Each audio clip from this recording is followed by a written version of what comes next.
Here's a very quick video to show you how to use short division with exchanging. First, set out your division calculation like this. The number you want to divide goes in the middle and the number you're dividing by goes on the outside.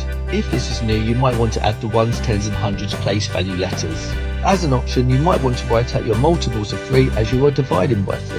The division method is different as we start with the largest value digit, in this case the hundreds. So 600 divided by 3 equals 200, so we place 2 above the 6. Then we move into the tens column. 50 divided by 3 doesn't go into equally.